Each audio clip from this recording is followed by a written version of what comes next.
السلام علیکم ورحمۃ اللہ وبرکاتہ۔ الحمدللہ نحمده ونستعینه ونستغفره ونؤمن به ونتوکل علیہ ونعوذ باللہ من شرور انفسنا ومن سیئات اعمالنا من يهده الله فلا مضل له ومن يضلله فلا هادي له ونشهد أن لا إله إلا الله وحده لا شريك له ونشهد أن سيدنا ونبينا ومولانا محمدا عبده ورسوله الذي أرسل إلى كافة الناس بشيرا ونذيرا وداعيا إلى الله بإذنه وسراجا منيرا أما بعد فأعوذ بالله من الشيطان الرجيم بسم الله الرحمن الرحيم قل من حرم زينة الله التي أخرج لعباده والطيبات من الرزق قل هي للذين آمنوا في الحياة الدنيا خالصة يوم القيامة كذلك نفصل الآيات لقوم يعلمون صدق اللہ العظیم۔ ناظرین کرام، اس وقت آپ دیکھ رہے ہیں اقرا ٹی وی پر لائیو Q&A کا پروگرام۔ مفتی محمد اشفاق آپ کی خدمت میں حاضر ہیں، اور جیسا کہ آپ حضرات جانتے ہیں یہ پروگرام پیر سے لے کر جمعہ تک منڈے ٹو فرائیڈے اسی وقت نشر ہوتا ہے۔ پروگرام کی ترتیب سے بھی آپ واقف ہیں۔ شروع میں کسی موضوع پر گفتگو ہوتی ہے اور بعد میں آپ کے لیے لائیو کالوں کا سلسلہ جاری کیا جاتا ہے، جس میں آپ دینی سوالات کے جوابات اور خواب کی تعبیر اور اپنی پریشانیوں کا حل قرآن و سنت کی روشنی میں پوچھ سکتے ہیں۔ جو گفتگو ہماری چل رہی ہے وہ سورہ اعراف کے بارے میں ہے، اور گزشتہ یہ بات ذکر کی گئی کہ جو لوگ اپنی طرف سے کچھ چیزوں کو حرام کچھ چیزوں کو حلال کہہ رہے ہیں، اللہ تعالیٰ فرماتے ہیں قل من حرم زینت اللہ التی اخرج لعبادہ والطیبات من الرزق۔ مشرکین مکہ طواف کے وقت یہ کہا کرتے تھے کہ لباس اتار کے طواف کرو، جن لباس میں جن کپڑوں میں تم نے گناہ کیا ہے اس میں تم اللہ کے گھر میں طواف کرو، یہ کیسے ہو سکتا ہے؟ یا یہ روایتوں میں ملتا ہے کہ وہ صرف اپنے دیے ہوئے کپڑوں سے طواف کی اجازت دیتے تھے، یعنی جو قبائل باہر سے آتے تھے طواف کرنے ان سے کہتے تھے کہ یہ تمہارے گنہگار بدن پہ کپڑے ہیں، اس کو اتار دو، ہم لوگ جو کپڑے دیتے ہیں اس میں طواف کرو۔ اور کبھی ایسا ہوتا کہ آنے والے مہمان زیادہ ہو گئے اور ان کے پاس کپڑے کم ہیں تو پھر کہتے باقی لوگ بغیر کپڑے کے طواف کر لو۔ اللہ تعالیٰ فرماتے ہیں یہ کس نے حرام کیا؟ قل من حرم زینت اللہ، اللہ کی زینت کو، یہ لباس کو جو پہننا ہمارے بدن کے لیے ایک زینت ہے، کس نے اس کو حرام کیا ہے؟ اخرج لعبادہ، جس کو اللہ نے اپنے بندوں کے لیے نکالا ہے۔ زمین سے یہ کاٹن نکلتی ہے، اس سے کپڑا تیار ہوتا ہے، یہ اللہ کی طرف سے انعام ہے۔ والطیبات من الرزق، اور کھانے پینے کی چیزوں میں جو پاکیزہ چیزیں ہیں وہ اللہ کی طرف سے تمہارے لیے حلال ہے، کس نے اس کو حرام کیا ہے؟ بلکہ اللہ تعالیٰ نبی صلی اللہ علیہ وسلم نے اس بات کو پسند فرمایا کہ جس کو اللہ نے مالی اعتبار سے وسعت دی ہے وہ کپڑے اچھے پہنے۔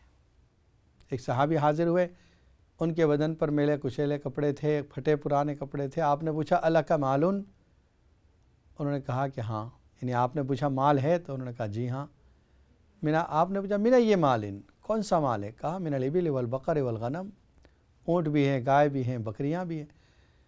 آپ نے فرمایا ان اللہ یحب ان یری اثر نعمتہ علی عبدہ، اللہ اس بات کو پسند کرتا ہے کہ بندے پر اپنی نعمت کا اثر دیکھے۔ جب اللہ نے مال دیا ہے تو اسراف سے بچتے ہوئے، فضول خرچی سے بچتے ہوئے اچھے کپڑے پہنے جائیں۔ امام ابو حنیفہ رحمۃ اللہ علیہ کے پاس ایک جوڑا 400 گنی، یعنی سونے کے جو سکے ہوتے تھے، 400 سونے کے سکے کے برابر اس کی ویلیو تھی۔ امام مالک رحمۃ اللہ علیہ حدیث کا درس دیا کرتے تھے روزانہ، اور روزانہ نئے کپڑے۔ کسی نے پوچھ لیا کہ حضرت یہ کیا آپ روزانہ نیا جوڑا پہنتے ہیں؟ کہا کہ ایک اللہ کا بندہ ہے جس نے مجھ سے کہہ دیا ہے کہ آپ روزانہ نیا جوڑا پہن کر اللہ کے رسول صلی اللہ علیہ وسلم کی حدیثیں سنائیے، وہ جوڑا کسی غریب کو دوسرے دن دے دینا۔ تو 360 جوڑے کا نظم اس نے کر دیا ہے، اس لیے میں روزانہ ایک جوڑا پہنتا ہوں اور دوسرے دن اس کو صدقہ کر دیتا ہوں، اس آدمی کی طرف سے صدقہ ہے۔ تو بزرگوں سے اچھے کپڑے پہننا یہ ثابت ہے، سلف صالحین سے نیک لوگوں نے بھی اچھے کپڑے پہنے ہیں۔ وہ جو بعض بزرگوں کا، صوفیاء کرام کا یہ جو عمل ہے سادگی کے ساتھ، بلکہ بعض مرتبہ سختی کے ساتھ رکھا جاتا ہے مرید کو، یہ کچھ ٹریننگ پیریڈ ہوتا ہے تاکہ نفس کو اس کی عادت پڑ جائے کہ چاہے روکھا سوکھا ملے کھا لے، چاہے میلا کچیلا ملے پہن لے، چاہے پھٹا پرانا ملے پہن لے۔ یہ نفس اس بات کا عادی ہو جائے، یوز ٹو ہو جائے، اس کی ٹریننگ ہو جائے، اور اپنے دل سے زینت کا خیال نکل جائے، اس کو اپنے آپ کو سنوارنے کا خیال نکل جائے، اس کے بعد پھر پہنے گا، اس کے بعد اچھے کپڑے پہنائے ہیں۔ تو گویا ٹریننگ کے دور میں ان کے لیے کچھ پابندیاں رکھتے ہیں اپنے مریدین کے لیے، باقی پھر وہ ٹریننگ کا دور جب ختم ہوتا ہے تو اچھے کپڑے پہننے کی اجازت ہوتی ہے۔ حضرت عمر فاروق رضی اللہ تعالیٰ عنہ ایک مرتبہ نبی صلی اللہ علیہ وسلم جمعے سے باہر نکل رہے ہیں اور دروازے پر کپڑے بیچنے والا ایک شخص بہترین قسم کا ریشمی جوڑا لے کر بیٹھا ہے۔ حضرت عمر رضی اللہ تعالیٰ عنہ نے عرض کیا، یا رسول اللہ صلی اللہ علیہ وسلم آپ یہ خرید لیجئے، کبھی کبھی باہر سے وفد آتے ہیں اس وقت آپ پہنا کریں اس کو۔ وہ ریشم کا تھا۔ آپ نے فرمایا، عمر یہ تو ان لوگوں کے لیے ہے جن کا آخرت میں کوئی حصہ نہیں، یعنی مقصد یہ تھا کہ یہ ہمارے لیے جائز نہیں ہے، کافروں کے لیے ہے۔ تو حضرت عمر رضی اللہ تعالیٰ عنہ رک گئے۔ کچھ ہی دنوں کے بعد کسی جگہ سے غنیمت میں ریشم کے جوڑے آئے، اس میں سے ایک جوڑا نبی صلی اللہ علیہ وسلم نے حضرت عمر کو بھیجا۔ جب حضرت عمر کے پاس یہ جوڑا پہنچا تو رونے لگے، روتے روتے نبی اکرم صلی اللہ علیہ وسلم کے پاس حاضر ہو گیا، یا رسول اللہ کچھ دن پہلے آپ نے یہ کہا تھا کہ یہ تو ان کا حصہ ہے جن کا آخرت میں کوئی حصہ نہ ہو، یہ ان کا جوڑا ہے، اور آپ نے مجھے یہ جوڑا بھیجا ہے۔ آپ نے فرمایا، میں نے اس لیے نہیں بھیجا کہ تم پہن لو، اس سے نفع اٹھا لو۔ تو حضرت عمر کا کوئی رضائی بھائی تھا مکہ میں جو مشرک تھا، اس کو آپ نے ہدیے میں پہنچا دیا، اس کو بیچ کر بھی فائدہ اٹھایا جا سکتا تھا۔ اللہ تعالیٰ اس آیت میں فرما رہے ہیں کہ وہ لوگ غلط کر رہے ہیں جو یہ کہہ رہے ہیں کہ اللہ کی یہ حلال چیز بھی حرام ہے، یہ حلال چیز بھی حرام ہے۔ حرام کرنے کا اختیار اللہ کو ہے، صاحب شریعت اللہ تعالیٰ کی ذات ہے۔ قُلْ هِيَ لِلَّذِينَ آمَنُوا فِي الْحَيَاةِ الدُّنْيَا خَالِصَةً يَوْمَ الْقِيَامَةِ۔ یہ اچھے اچھے لباس، یہ زینت کی چیزیں، یہ کھانے پینے کی پاکیزہ چیزیں، یہ ایمان والوں کے لیے ہے، اور آخرت میں تو خالص ان کا حق ہوگا۔ دنیا میں بھی ان کا ہے، اور ان کے طفیل میں دوسرے کھا بھی رہے ہیں۔ گویا اصل میں اللہ تعالیٰ کی انعامات ایمان والوں کے لیے ہے۔ جو غیر مسلم ہیں وہ ان ایمان والوں کے طفیل میں دنیا میں کھا پی رہے ہیں، نعمتوں سے فائدہ اٹھا رہے ہیں۔ كَذَلِكَ نُفَصِّلُ الْآيَاتِ لِقَوْمٍ يَعْلَمُونَ۔ اللہ تعالیٰ فرماتے ہیں اس طرح ہم آیتوں کو کھول کھول کے بیان کرتے ہیں تاکہ وہ لوگ سمجھیں۔ قُلْ إِنَّمَا حَرَّمَ رَبِّيَ الْفَوَاحِشَ مَا ظَهَرَ مِنْهَا وَمَا بَطَنَ وَالْإِثْمَ وَالْبَغْيَ بِغَيْرِ الْحَقِّ وَأَن تُشْرِكُوا بِاللَّهِ مَا لَمْ يُنَزِّلْ بِهِ سُلْطَانًا۔ حرام تو یہ چیزیں ہیں۔ قُلْ إِنَّمَا حَرَّمَ رَبِّي، بے شک میرے رب نے حرام کیا، الفواحش، بے حیائی کی باتوں کو، ما ظہر منہا وما بطن، چاہے ظاہری ہو چاہے باطنی ہو، کھلم کھلا گناہ کیے جائیں بے حیائی وہ بھی حرام، چپکے حرام بے حیائی کا ارتکاب کیا جائے وہ بھی حرام. والاسم، اسم کے اندر سب گناہ آ گئے. والبغی، اور کسی پر ظلم کرنا، اس میں حقوق العباد آ گئے. بغیر الحق، وان تشرکوا باللہ ما لم ينزل به سلطان، اللہ کے ساتھ ایسی چیزوں کو شریک کرنا جس کے بارے میں اللہ نے کوئی دلیل نازل نہیں کی، یعنی شرک کرنا. تو عقائد کے اعتبار سے جو گناہ تھے وہ بھی اس آیت میں آ گئے. شرک سب سے بڑا گناہ. عام گناہ کو اسم کے لفظ سے تعبیر کر دیا، عام گناہ بھی آ گئے. بے حیائی کے تمام گناہ اس میں آ گئے. اور البغی کہہ کر حقوق العباد کے تعلق سے جو گناہ ہو سکتے ہیں وہ بھی آ گئے. وہ یہ تمام گناہوں کو اللہ نے اس مختصر آیت کے اندر منع کر دیا، حرام کر دیا. وَأَن تَقُولُوا عَلَى اللَّهِ مَا لَا تَعْلَمُونَ، اور یہ بات حرام کر دی گئی کہ تم اللہ پر ایسی باتیں کہو جو تم نہیں جانتے. یعنی اللہ تعالیٰ کی نسبت کر کے یہ کہنا کہ اللہ نے یہ بات کہی، اللہ نے یہ بات کہی، حالانکہ وہ بات ان کو پتہ ہی نہیں ہے، اللہ نے کہی نہیں ہے. گویا اللہ پر جھوٹی بات کی طرف نسبت کرنا. وَلِكُلِّ أُمَّةٍ أَجَلٌ إِذَا جَاءَ أَجَلُهُمْ فَلَا يَسْتَأْخِرُونَ سَاعَةً وَلَا يَسْتَقْدِمُونَ، اور ہر امت کا ایک وقت مقرر ہے. جب وہ وقت مقرر آ جائے گا نہ وہ ایک گھڑی پیچھے ہٹے گا نہ آگے جائے گا. جو وقت ان کے لیے مقرر ہے موت کا، اسی وقت موت آ کر رہے گی. نہ ایک گھڑی آگے ہو سکتی ہے موت، نہ ایک گھڑی پیچھے جائے گی.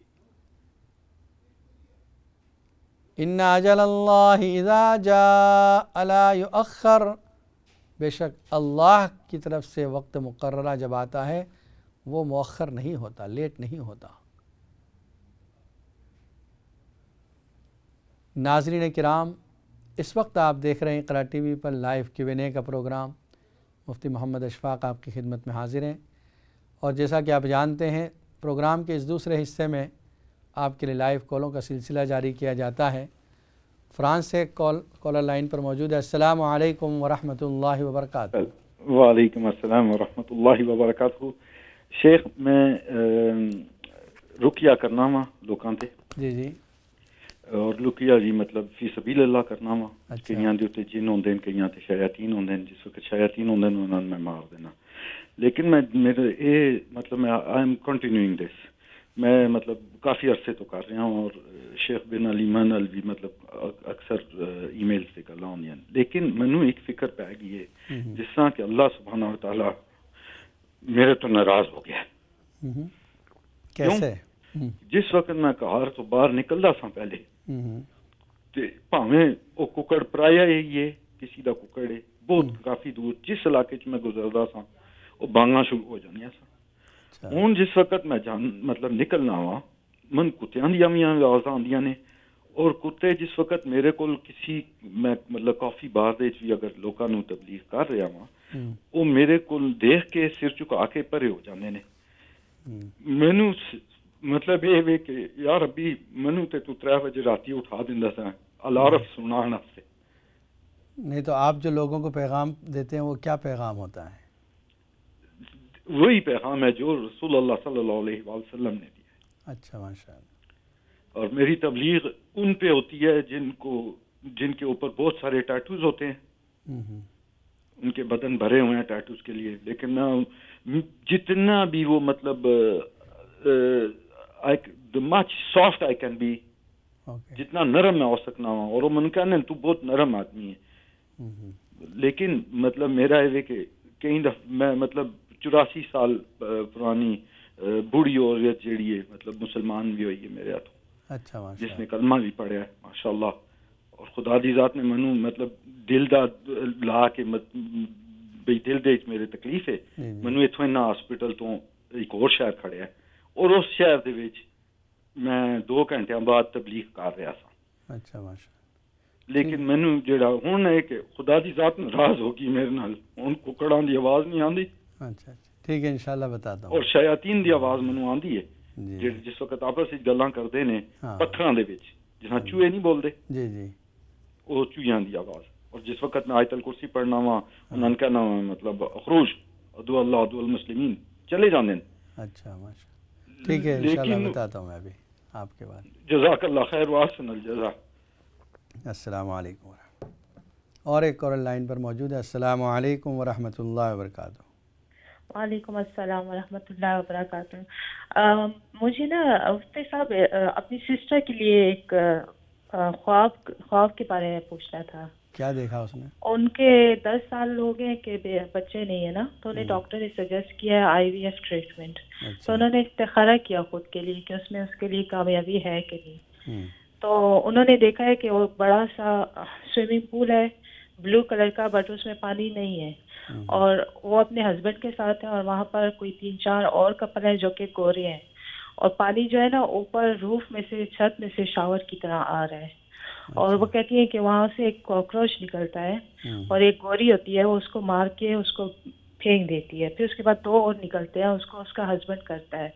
پھر اس کے بعد وہ کافی گیلے ہو چکے ہوتے ہیں, وہ دوسری جگہ پہ جا کے کپڑے چینج کرتے ہیں, بس پھر وہ اپنی گاڑی پہ چلے جاتے ہیں. تو سمجھ ان کو نہیں آیا کہ اس استخارے کا مطلب کیا ہے. ٹھیک ہے انشاءاللہ بتاتے ہیں. شکریہ جی. السلام اللہ علیکم. حافظ. السلام علیکم. اور ایک کالر لائن پر موجود ہے. السلام علیکم ورحمۃ اللہ وبرکاتہ. السلام علیکم. وعلیکم السلام ورحمۃ اللہ. جی مجھے ایک السلام علیکم. آپ ٹی وی بند کر دیں. اچھا ٹھیک ہے جی. اچھا جی فرمائیے. السلام علیکم. وعلیکم السلام ورحمۃ اللہ. السلام علیکم ورحمۃ اللہ وبرکاتہ. جی سنائی دے رہا ہے میری آواز؟ جی ہاں فرمائیے. ہاں مجھے ایک سوال پوچھنا تھا. آپ ٹی وی کی طرف نہ دیکھیں, آپ میرے ساتھ بات کریں. اچھا جی. ہم کو سمجھ میں نہیں آ رہا, کوئی اور ایک عورت اور بول رہی ہے شاید. آپ ہی کی آواز ہے وہ. آپ اچھا ٹھیک ہے میری آواز ہے. ہاں اچھا ٹھیک ہے. مجھے ایک سوال آپ سے پوچھنا ہے کہ کبھی کبھی فجر کی نماز قضا ہو جاتی ہے آنکھ نہیں کھلنے کی وجہ سے, تو مجھے یہ پتہ کرنا ہے کہ ظہر کی نماز سے کتنے پہلے نماز پڑھ سکتے ہیں. اگر کبھی کبھی سویرے نہیں پڑھ سکے تو کتنی دیر تک پہلے پڑھ سکتے ہیں, ظہر سے کتنی دیر پہلے. بس ٹھیک ہے انشاءاللہ بتاتے ہیں. السلام علیکم. بارہا آپ کو بتایا گیا کہ جب آپ فون کریں تو ٹی وی کی آواز کو بند کر دیں یا بالکل دھیما کر دیں اور ہم سے بات کیا کریں. ایک کالر لائن پر موجود ہے. السلام علیکم. وعلیکم السلام ورحمۃ اللہ. امام صاحب میں خواب کی تعمیر پوچھنا چاہتی ہوں. جی کیا دیکھا؟ میں نے دیکھا ہے ایک سانپ دیکھا ہے جو درخت کے میں نے دیکھا سانپ بہت کالا, اور درخت کے جو جڑ ہے ادھر چلا گیا تو اس کو مارنا چاہتی تھی. اور پھر میں نے کیا دیکھا کہ میرے میاں پھر سانپ آیا, تو میں نے اپنے میاں کو بولا کہ اس کو پکڑو, تو انہوں نے پکڑ لیا.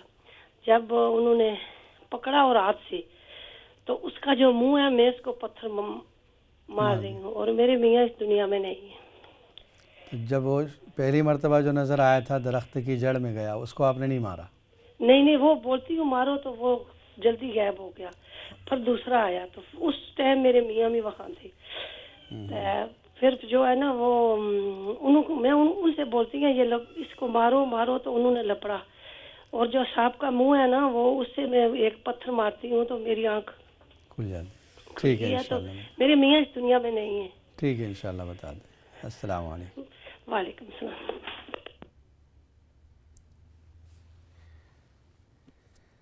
فرانس سے ہمارے جو بھائی کا فون آیا تھا جس میں انہوں نے بتایا کہ رقیہ کرتا ہوں اور اللہ کے پیغام کو پہنچاتا ہوں, لیکن ایسا محسوس ہوتا ہے کہ اب اللہ مجھ سے ناراض ہے. پہلے جب کہیں سے گزرتا تھا تو مرغ اذان دیا کرتے تھے, اور حدیث میں آتا ہے جب تم اذا سمعتم صیاح الدیک, جس وقت تم مرغ کی بانگ کو سنو, آواز کو سنو, تو اس کا مطلب یہ ہے کہ فرشتے کو وہ دیکھتا ہے, اس وقت تم دعا کرو. یہ قبولیت دعا کا وقت ہوتا ہے. اور جب گدھے کی آواز سنو تو اس نے چونکہ شیطان دیکھا ہے, اللہ کی پناہ مانگو. تو یہ جو آپ کے ساتھ معاملہ ہوا ہے, دیکھیے رقیہ کرنا اگر آپ صحیح کام کرتے ہیں, للہ کرتے ہیں, تو اللہ تعالیٰ اس پر اجر دے گا, اور آپ جو کام کر رہے ہیں انشاءاللہ اللہ کی بارگاہ میں وہ قبول بھی ہے. رہا یہ معاملہ جو آپ کہہ رہے ہیں کہ مرغ کا معاملہ, یا پہلے اور پھر بتایا آپ نے کتے جب گزر کرتے تھے چپ ہو جاتے تھے کتے. یہ معاملہ جو ایک خارجی معاملہ ہے آپ اس پر توجہ نہ دیں. آپ جو کام کر رہے ہیں وہ عظیم کام ہے. لوگوں کو اللہ کا پیغام پہنچا رہے ہیں یہ عظیم کام ہے. لوگوں کا علاج کر رہے ہیں آپ کے ہاتھوں سے بہت سے بیماروں کو شفا مل رہی ہے یہ اچھا ہے. اللہ تعالیٰ آپ کی خدمات کو قبول فرمائے. باقی ایک عمل اور شروع کر دیں آپ کہ جب بھی کہیں جانے کا اتفاق ہو باہر نکلنے کا اس وقت سورہ آل عمران کی آیت نمبر 154 یہ آیت کو ایک مرتبہ پڑھ لیں اور پھر نکلیں تو انشاءاللہ آپ پہلے جیسی برکات آپ دیکھیں گے اپنے اوپر. ہماری بہن کا یہ خواب تھا. انہوں نے کہا کہ ان کے سسٹر نے خواب دیکھا جو IVF کرانے کے لیے استخارہ کر رہی ہیں. دیکھیے یہ جو آپ نے خواب دیکھا ہے اس میں اچھا ہے خواب. اوپر سے جو پانی ٹپک رہا ہے اس کا مطلب اللہ کی رحمت ہے. باقی یہ جو ہے کہ وہ نیچے سوئمنگ پول تھا خالی تھا تو یہ حالات کے اشارہ کیا گیا ہے کہ اگرچہ امید نہیں ہے لیکن اللہ کی طرف سے پانی آ رہا ہے اس کا مطلب آپ کے یہاں اولاد ہوگی آپ کی سسٹر کے یہاں اولاد ہوگی. دوسرا ہماری بہن کا یہ سوال تھا کہ فجر کی نماز اگر کبھی چھوٹ جائے قضا ہو جائے تو ظہر سے کتنی دیر تک پہلے تک پڑھی جا سکتی ہے. دیکھیے فجر کی نماز کا وقت جو ہے جیسے ہی سن رائز ہو گیا سورج نکل گیا نماز کا وقت ختم ہو گیا. اب یہ ہے کہ آپ زوال سے پہلے پڑھیں تو اچھا ہے اور 4 رکعتیں پڑھ سکتی ہیں آپ.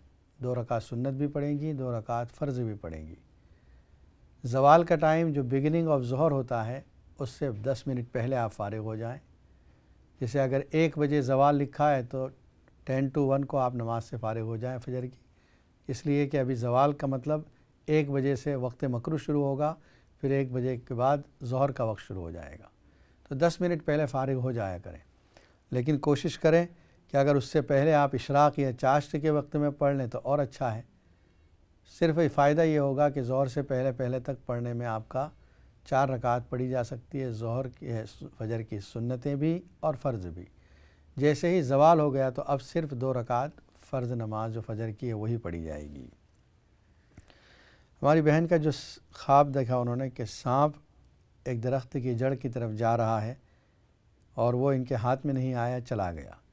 دوسرے سانپ کو ان کے شوہر نے اور انہوں نے مل کے مار دیا ہے. دیکھیے اگرچہ آپ کے شوہر کا انتقال ہو گیا ہے لیکن پہلا جو خواب ہے اس کا مطلب یہ ہے کہ کوئی دشمن تھا وہ نظر سے دور ہو گیا آپ کی اب وہ آپ کے قریب میں نہیں ہے. دوسرا دشمن آ گیا اس کو آپ نے اور آپ کے شوہر نے مل کے ختم کر دیا. تو اس کا مطلب یہ ہے کہ اچھا خواب ہے دشمن پر آپ غالب رہیں گی اور ان کی طرف سے دشمنوں کی طرف سے کوئی نقصان نہیں پہنچے گا انشاءاللہ. ناظرین کرام بریک کے بعد یہ سلسلہ سوال و جوابات جاری رہے گا. السلام علیکم ورحمۃ اللہ وبرکاتہ.